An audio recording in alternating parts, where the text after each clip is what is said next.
I just did the math this morning. That was Why? Well, because we're after July 1st. We're in the back end of the year now, officially. Are we not? Are we- Yeah. Technically, yes. Right, I know yeah. you're spitting facts. Don't get mad at me. I didn't make the Well, calendar. you're spitting the facts, but you didn't have to share them. Okay, I'm just saying, 175 shopping days until Christmas That was shocking 2024. that you said that. Shocking. It's some math I think people need to know. Welcome to BT. Devo Brown, Tammie Sutherland, Sid Cicero here with you. Meredith Shaw is off. She is back next week. I should have pulled this. They went to the Guinness factory. Oh, nice. Her and Rod. Yeah. And they got a pint with like their faces on the froth. Have you seen this before? We should pull this before. Sorry, Nick. I really should have said this before. We're only doing a TV show. The visual on, I think it was on Mayor's Stories. Apparently, it's insane what they're doing. Wow. So it's nuts. Anyway, we'll try and pull that for you. I guess that's similar to what they do at coffee shops. No? Yeah. The full face, though? Oh, yeah. They Is design. that what they do can now? Design. Yeah. Really? Yeah, but I mean, I don't drink coffee. I have no idea. But I've seen it where you can put the thing and press the button and it's Dude, technology. It's cool. Just give me my double-double and I'm fine. I don't need all that fancy stuff. You don't want your face on the froth of No, the I coffee don't you're want about to shrink drink? my face. No, nobody wants that. And nobody wants traffic in this city. So this video went viral pretty quickly yesterday. We all know how bad it is right now in the city of Toronto. Well, if you're not from the city of Toronto and you're having a concert, you're soon finding out as well. Niall Horan, formerly of One Direction, is the latest high-profile figure to be affected by Toronto traffic. He had to walk to his concert recently at Scotiabank because the traffic was so bad. Let's run some of his audio too. Yeah. Niall Horan is under the Gardner because traffic is so bad he can't get to, I guess it's sound check, maybe it's in the middle afternoon. Yeah, it looks like sound check, Scotiabank. I love that the back of his T-shirt says "slow living." That is our slogan in Toronto: slow living. The average driver or music superstar loses 255 hours commuting in the city per year.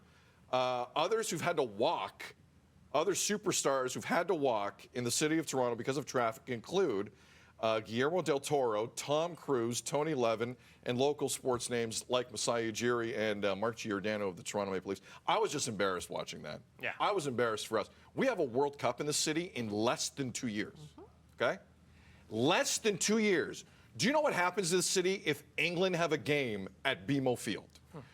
Can you wrap your head around that? Or Germany, or France, or Canada, which we do the first Friday of the tournament.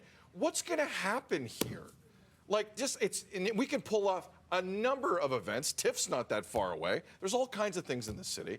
I had a slow, steady boil watching that, and that young man I thought handled it pretty well. What was your reaction to that? Yeah, I mean, this is something that we experience each and every day. And someone who lives near the Gardner, and if I want to go west, it used to be, oh man, it's going to take me 5 minutes to hop on the Gardner, and I'm gone. And you get a little bit of traffic on the Gardner, it's cool.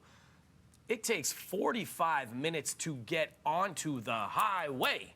You know, I went from Distillery area to Hotel X to do an event on Thursday, and I met our incredible guest speaker that was doing the keynote from South Carolina. And the first thing her mom said to me was, wow, the traffic. And I go, oh, you sound like you're from Toronto. Yes. Because you complained about the traffic, welcome. you belong. I did an event in January. I got out 3 blocks away to get to the Royal York because I didn't want to be late hosting. 3 blocks away in January in just a suit. I'm walking down the street, people honking the horn, Devo, where's your jacket? I'm like, bro, I'm going to be late. And I gave myself time to go a block here. You're taking 45 minutes to an hour in the city. It is embarrassing. And they haven't figured it out. The infrastructure, we've said, you can't be a world-class city unless you have world-class transportation, whether it's the roads or public transportation, and we have neither right now, unfortunately. Right. It is awful. As someone who used to live right beside the Gardner as well, I remember when they've done construction on the Gardner in the past where lanes were reduced, and yes, there was a traffic backup. But it is nothing like what we're seeing now. Nothing like it. I can't even believe the amount of time, like you said, to just get on the Gardner. I've taken about half an hour to get from Front and Spadina to the Gardner Expressway, which is, I don't know, what, 500 meters? Yeah. Right. Half an hour. That's wild. That is unbelievable. So, yeah, I think we should be embarrassed by that. embarrassed. And I was. we need to figure out what the solution will be, not just in 2 years when the World Cup comes. That's a huge thing, but just for our sanity in general. 100%. Well, we think about us just trying to get somewhere socially, say. Yeah. But think about businesses that need deliveries and things that need to get in and out of downtown. And people aren't going across the city to visit friends and family because they're deterred to. I want to go to Oakville. I'm like, nah, bro, happy birthday. Yeah, not See making you it. next year. Not making it. Yeah. Right. The irony, we're running late. The irony also that Niall Horan was frustrated. He can only go in one direction. 7:02. You're watching BT.